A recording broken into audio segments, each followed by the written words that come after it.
আসসালামু আলাইকুম। আজকের পর্বে আমি রান্না করব আলু বেগুন দিয়ে পাবদার পাতলা ঝোল। অনেকেই বলবেন এই রেসিপি আবার দেখানোর কি আছে? তবুও যারা নতুন রাঁধুনি আছেন তারা আমার এই রেসিপি ফলো করে রান্না করতে পারেন। এই প্রসেসে রান্না করলে আলু বেগুনের পাবদার পাতলা ঝোল খেতে ভীষণ মজার হয়। পাবদার পাতলা ঝোল রান্না করার জন্য আমি ৫ টুকরা পাবদা মাছ নিয়েছি। মাছগুলোর সাইজ কিন্তু বেশ বড় ছিল আর প্রত্যেকটা মাছের মধ্যে ডিম ছিল। তাই খুব সাবধানতার সাথে মাছগুলো কেটে ধুয়ে পরিষ্কার করে নিয়েছি। এখন মাছের মধ্যে অল্প একটু হলুদের গুঁড়া, মরিচের গুঁড়া আর লবণ দিয়ে মাছগুলোকে ভালো করে মাখিয়ে নিতে হবে। মাছ ভাজার আগে অবশ্যই মাছে একটু মরিচের গুঁড়া দিয়ে মাখিয়ে নেবেন, তাতে করে কিন্তু মাছের স্বাদ খুবই ভালো আসে। মশলার সাথে মাছ মাখিয়ে চলে যাব রান্না করার জন্যে। একটা কড়াইয়ের মধ্যে পরিমাণ মতো তেল দিয়ে দিচ্ছি। খুন্তির সাহায্যে তেলটাকে ভালো করে কড়াইয়ের চারপাশে ছড়িয়ে দিচ্ছি। তেলটাকে ভালো করে গরম করে নিয়ে মাখিয়ে রাখা মাছের টুকরাগুলো দিয়ে দিতে হবে। আলু বেগুন দিয়ে পাবদার পাতলা ঝোল রান্না করার জন্য মাছগুলোকে কিন্তু খুব বেশি কড়া করে ভাজা যাবে না। পাবদা মাছ খুব বেশি কড়া করে ভাজলে খেতে ভালো লাগে না। তাই হালকা করে ভেজেই উঠিয়ে নিতে হবে।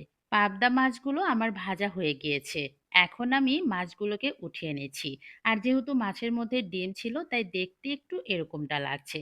সবগুলো মাছ আমি একটা বাটির মধ্যে উঠিয়ে নিব। আর যে তেলটা অবশিষ্ট আছে ওই তেলের মধ্যে হাফ চামচ দিয়ে দিচ্ছি গোটা জিরে, সাথে একটা মাঝারি সাইজের পেঁয়াজ কুচি। এই রান্নায় পেঁয়াজের পরিমাণ খুব বেশি ব্যবহার করতে হয় না। পেঁয়াজগুলো আমি ১ মিনিটের মতো তেলের মধ্যে ভেজে নিব। এরপরে দিয়ে দিব একটা মশলার পেস্ট। আমি এখানে সামান্য একটু মরিচের গুঁড়া, হলুদের গুঁড়া, স্বাদমতো লবণ, আদা রসুন জিরে বাটা, ধনিয়া আর জিরে গুঁড়া দিয়ে এভাবে পেস্ট বানিয়ে নিয়েছি। আর এইভাবে মশলাগুলো তেলের মধ্যে দিলে মশলা যেমন পুড়ে যাওয়ার সম্ভাবনা থাকে না, ঠিক তেমনি তরকারিতে বাটা মশলার স্বাদ পাওয়া যায়।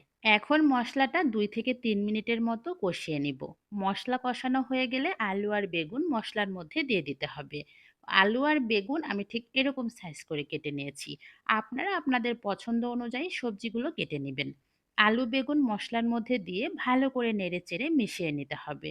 আলু আর বেগুন দিয়ে আমি আজকে পাবদা মাছের ঝোল রান্না করছি। তবে আপনারা কিন্তু পাবদা মাছের পরিবর্তে যে কোনো মাছ দিয়ে এই মজাদার রান্নাটা করে নিতে পারেন।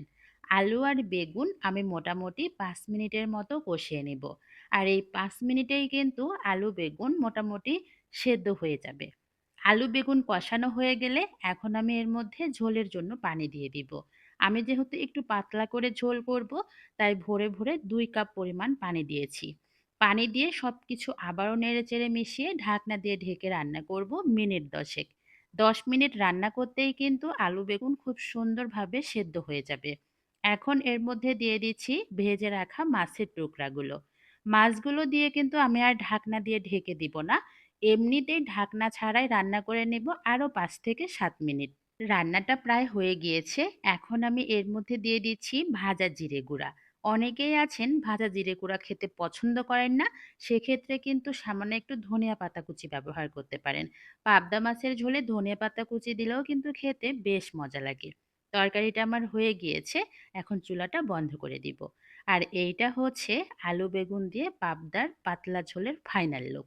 দেখতে যেমন লোভনীয় লাগছে, খেতেও মাশাআল্লাহ ভীষণ মজার। নতুন রাঁধুনিরা যারা আছেন তারা একদিন এই প্রসেসে রান্না করতে পারেন। আশা করছি ভালো লাগবে। সবাই ভালো থাকবেন। আল্লাহ হাফেজ।